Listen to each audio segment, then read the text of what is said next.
In April 2014, Flint switched from Detroit's water supply to save money. Immediately, there were complaints about its taste and smell. In February 2015, the first test showed elevated lead levels. Officials insisted the water was safe. President Obama signed an emergency declaration today for Flint, Michigan, which will bring federal funding to that city as it deals with an enormous and dangerous public health challenge. So the corrosive water basically strips the inside of the pipe? Yes, and exposes the lead. There are as many as 25,000 lines just like this in Flint, running from the water main in the street to people's homes, buried 5 to 6 feet deep. The only way to replace them is to dig them up. It's been nearly 3 years since the switch to a corrosive water source leached lead from the pipes and out the faucets. So if the water's safer, why are people still so afraid to drink it? Welcome to Flint. My name is April Hawkins, and I am a resident of Flint, and we are still without clean water. It's like 5 years too long. And people say, oh, Flint is coming back, and Flint is the comeback city. I don't want to be the comeback city. I shouldn't have to be the comeback city. Well, 2014, I was working actually at the Oakland School District. 2015 is when I came and I started working at Genesee County Health Department as the case manager for the water crisis. We go out and do different type of outreach clinics, and we test the lead of the children here in the county. And my job was more so to input those numbers and send them to the state.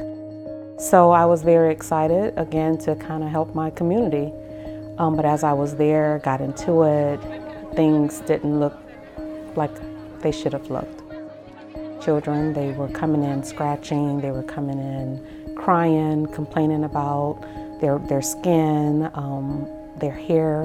My hair even fell out. So all of those things started weighing on me too as to what do we do next. I was terrified. I didn't know what to do. My breaking point at the health department was the fact that the community wasn't getting correct information. They kind of downplayed the water crisis, the levels where children was really testing was extremely high. I went actually to my immediate supervisor to let her know that the numbers didn't match that was being sent to the state as the numbers on the papers that we were getting from the residents. She said, don't worry about it. Just do your job and do what you're told. And for me, I just can't just do a job. I'm not entering these numbers wrong. I'm not sending it up as if we don't have a crisis here. I'm not doing it. My husband is my balance, and I called him and I said, hey, they want me to input these numbers as if there's not a crisis. And he said, no, don't do it.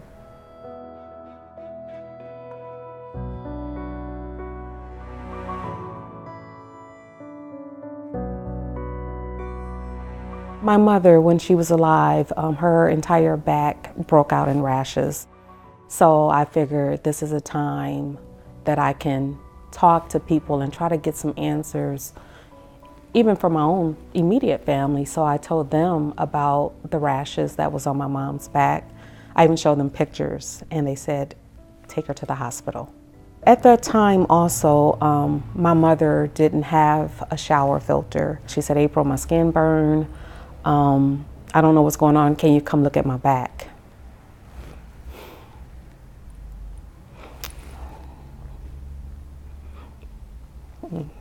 And when I got there and saw the rash,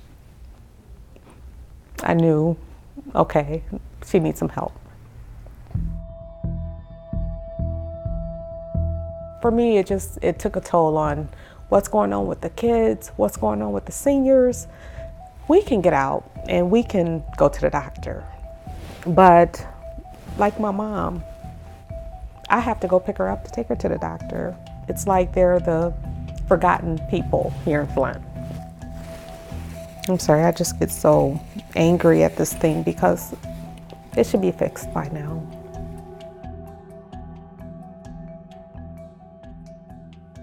Okay. Awesome. So you get community chest and chance separated, and I'll set the money up, okay? Okay. I've lived in Flint my whole life. I was born and raised here in Flint. I'm a home visitor for a program with the local school district here. I go into the homes and I work with parents and caregivers of children from prenatal to the age of 5. As residents here, we were concerned with them making that switch back in 2014-15. When I first started noticing things was going on with the water, color changes in my bathroom with the shower walls, the strong odor coming from the water, and then my hair came out. It seemed like it just happened like boom, boom, boom, right back to back.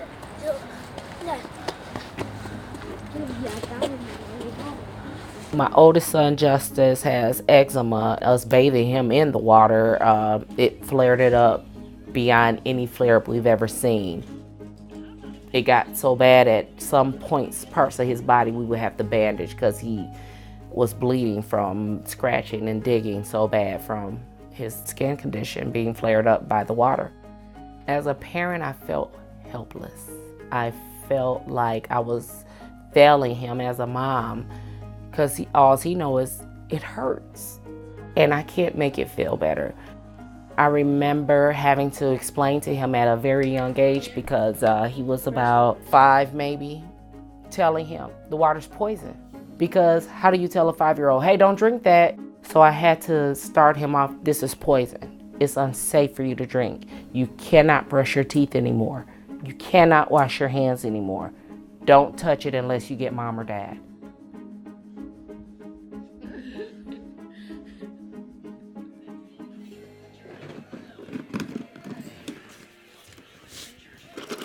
Josiah, what is that? Green triangle. Green triangle? Okay. What is that? What's this one? That's a blue circle. It breaks my heart. It breaks my heart because my baby, he will never have a normal life like regular 5-year-olds. He'll always need support and help.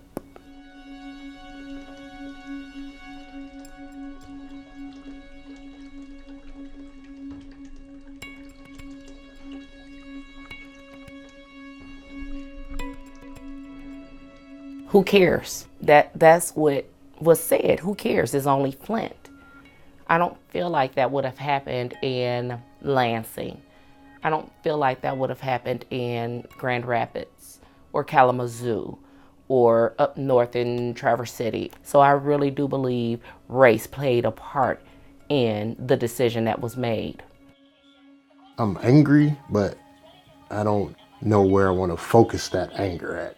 And those feelings just stay there.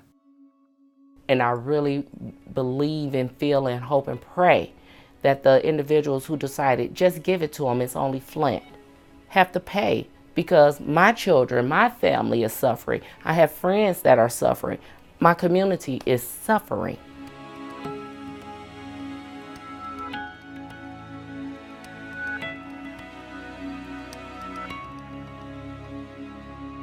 It feels like we've been used and discarded. Like, it's just Flint. We won't worry about it. It really makes me wonder if the water played a part in me developing rheumatoid arthritis and lupus. It makes me wonder if the water played a part in my husband's congestive heart failure that he has now. I don't know for sure. I have not had a doctor to confirm any of this information. But once you start thinking about how you felt in 2012, 2013 compared to 2015, and what happened, what changed, the water. Being a Flintstone, born and raised here, we are very resilient people. We love our city. We love our community. It hurts to think about someone not thinking of us as human enough that we deserve safe water. I don't think the issue will ever truly be solved. Yes, they're replacing pipes and it's all a show. You don't see the light at the end of the tunnel. The trust has been broken and it's hard to rebuild that. I don't know if I'll ever live long enough to see it. These are things that have ramifications years, decades down the line. Well, I'm worried because if they fix it, what happens again? That's a good question. And we don't know. That's a very good question. They have to take these steps to try and make sure that they do things at the water plant to make sure that they filter and clean the water. Who's going to test it? They have people to do that. Okay. I work here at the City of Flint water plant. I'm an operations foreman. I work here at the water plant. Every family get-together we have, they ask me, can I drink the water? And I tell them yes, but you know, there's so much bad publicity. People are just afraid right now, and they still don't drink it, you know. Yes, I drink the water every day here at the water plant. There's nothing wrong with this water. It's the best water in the nation right now. Eventually, we'll try to get that trust back. I know there will be some people that just never will trust us, but if they see us drinking it, if we open the door, let them come in, show them what we do, show them our lab, and do this on a regular basis, I do believe we can win their trust back one way or another. We're people just like them. We have family from the city. I would never personally do anything to jeopardize their water. When the water left here, it met all the guidelines that were required. It's when the water's mixed that they turned bad.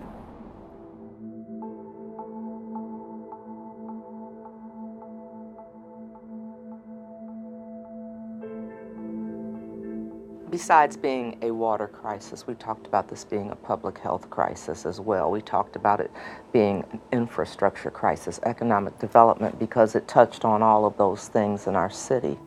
We want to be where we started before this crisis. Bottled water is a Band-Aid for us. You know, we've been on bottled water for a long, long time. We're on the right path, we're headed in the right direction, but we don't want to be on bottled water forever.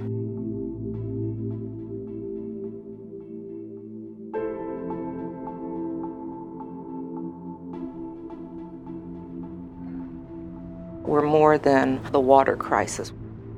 We were supposed to have looked at 18,000 pipes by the end of this year, and those that were lead or galvanized, changed them.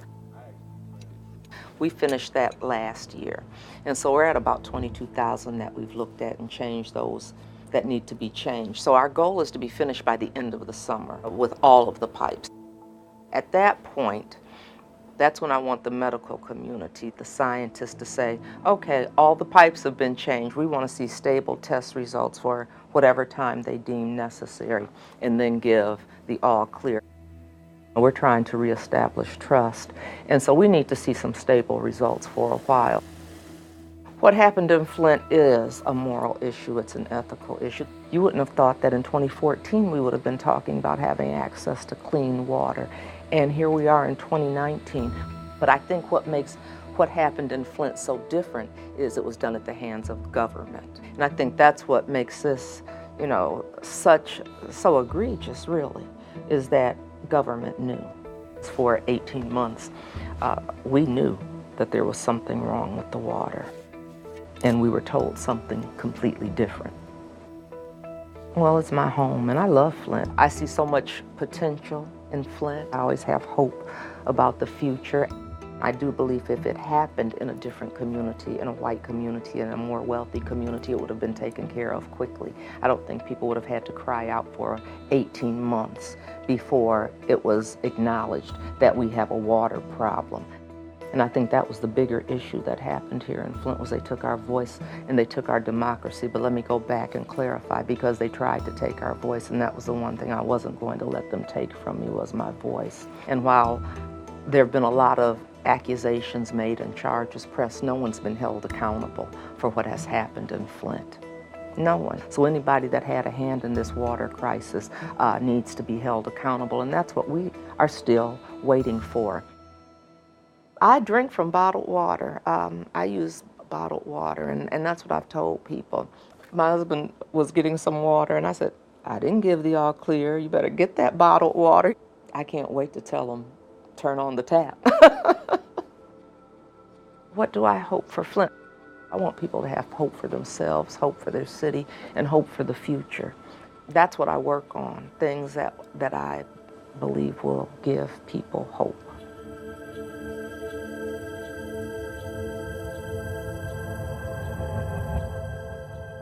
It takes about 7 of these to make a gallon or a pitcher of Kool-Aid for my family. Kind of mastered how many bottles of water it takes to do just about anything here in my kitchen. As of lately, I just had to work it back into my budget to buy water, and it's a lot. If something has to go in my budget, then something has to go. We gotta have water. I'm not just buying it to drink a bottle of water. I'm buying it to cook with. We have to use this to brush our teeth with. So it's not just a leisure bottle of water whenever I don't want tap water. Well, we used to have pods everywhere all over Flint, but those are gone. Now there are 3 locations you can get bottled water from. How could a city, the entire city, be poisoned, and 5 years later it seems like it's still day one? This is April with Prince of Peace, and I was calling to see if you needed any more water today. Okay, we actually have someone that's delivering water, so they should be out there probably within the next hour or so, okay? Yep. There we go. How many we got? 3 coming out. I told my husband, we gotta do something. We gotta do something about it. And that's when we started the Flint 4000 program. Good morning. Here's your card to get your water, okay? Good morning, that's to get your water. We kind of keep a total of how many cars we see every Saturday. So these cards is just to ensure that we match the cards up with the water that we have. Good morning, that's to get your water. And make sure we just don't have people sitting out here, and if we run out of water, then, you know, they're just sitting for nothing. So we don't want that. Good morning, that's to get your water. And our lines are still the same as if day one. Day one, we had hundreds of people. 2019, we have hundreds of people in our line. I'll be glad when all of this is over. I really will. I'll be glad when it's over. The reason why I help the people here, I'm here. My children are here. My grandchildren are here. My family, my friends. This is my city. And we shouldn't have to go through this. And if we don't stand up and fight, we'll continue to go through this. And I think this is why I talk so much to the community on your voice matter. Rather you think it don't, it matters. It matters a lot.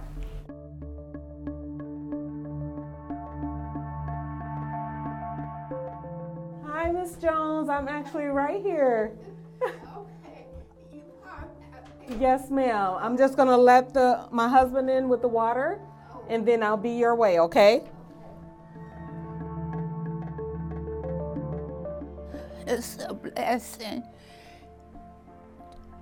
that I can't get it delivered, but as you can see, I have to bring it up steps, and I can't bring it up steps. And I hate to bother other people, so I'm just so grateful that you all are able to bring it to us again. Not only me, there's others. I've been getting water since day one. So it's been about 4 years that I've been getting water because I refuse to drink the Flint water. I just do. Now I'm so used to drinking delivered water that it don't even bother me anymore. I don't trust it at all. The government and whoever else has anything to do with it, I don't trust it at all. I don't. Yeah, thank you. And we'll see you tomorrow. I'll be there. Right. You'll be there? You gonna join the choir? One day. Even through this crisis, we have hope that it'll change. And The people that don't live here never will experience what really happened. I need them to understand that this thing is not, it's not gone. It's still here. We're still living this way. And any type of help we can get is needed. Oh, it's nice seeing you again. My fight is that for the injustice with this water crisis, my fight is to help the people the best way I can. And I'm gonna keep doing it until something happens.